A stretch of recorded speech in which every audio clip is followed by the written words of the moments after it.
Well, John, you are going to face a good football team. I'll tell you that. And again, I hate to sound like a broken record because every week I seem to stand up here and talk about how close the game was. This was no exception. We went to New Haven with a lot of confidence. We'd lost a couple of close games the previous 2 weeks.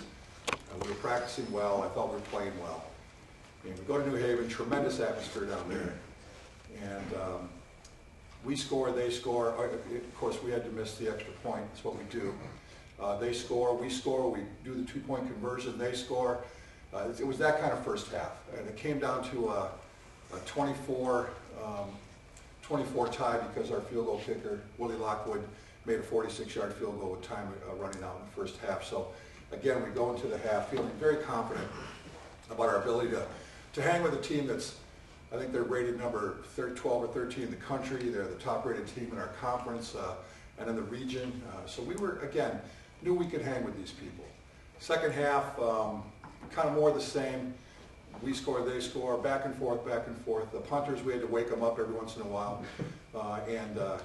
It was an exciting game. And it's one of those games as a coach, you think you're doing all the right things. You're you know, when a very close game, time management becomes important. And it came down to the final drive yet again, where we had to make a play on fourth down to tie the game, and we didn't do it. And New Haven won.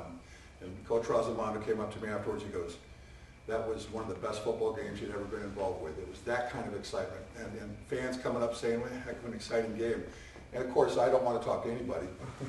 I have no desire to talk about the game because I honestly felt we should have, could have, would have won. I told Jocko, you know, every ex-coach in America has coulda, shoulda, woulda on his resume. And, you know, we've had 3 very, very difficult losses the last 3 weeks. So the challenge is keeping my guys up. One quick anecdote, just as an aside. We scored our last touchdown on about a 40-yard crossing pass to Billy Kiley out of BC High. And a tremendous throw by Brian Johnson. We had a heck of a game. 400 and some yards of offense, 4 touchdowns. Again, just another day of work for this young man. But when I played John's team 3 weeks ago, we thought we had the go-ahead touchdown with 3 minutes to go, 60-yard pass play, and of course a late flag was thrown for holding. So the first thing I did when this kid scored, I looked down and sure enough, there's a flag on the sideline. I'm usually a pretty mild-mannered guy on the sidelines, really.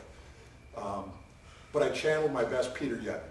For those of you who may not know Peter, the referees used to draw straws to see who had to stand on our sideline. He was an animated guy on the sideline.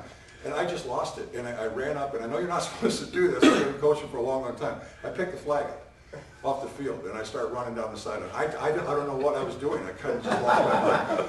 And I run it up to the referee, Mark, and I didn't know what I was going to say. I was ready to explain, "Hey, Coach, yeah, I fell in my pocket, thanks." It took all the wind out of my sails. I was ready to have my first real big explosion. So instead he thanked me and patted me on the back. So anyway, we, again, coulda, shoulda, woulda, third week in a row. We've lost 3 conference games by a total of 11 points. And in Division II, 2 of the top 12 teams in the country, and in the Super Region 1, 3 of the top 7 teams, we've lost by a total of 12 points. So, you know, it's frustrating. It really, truly is frustrating. This week, we play Pace down in New York. The last time we played Pace, we were 7-1, they were 1-7, and it took the last play of the game for us to beat them. Kelly Rowe snagged a hell of a catch in the end zone, and we won and crawled out of there with a victory. So you just can't, you never know. You never do know. So we're not taking anything lightly. They're struggling a little bit, but so are we. 4-4 is an uncharacteristic. I would have bet my house we weren't going to be 4-4 at this point in the season. So we have, again, my job is to keep the kids' spirits up and make sure we have a good week of practice. The typical Wednesday rainstorm that seems to occur around here, we'll practice and do the best we can, get in the bus and see if we can come back. And hopefully next week I can talk about a win instead of a loss. To the gold helmet winners, congratulations. Collier, as one of the few bald guys in this room, I love that head of hair. I envy you, man. So, but again, good luck to all of you.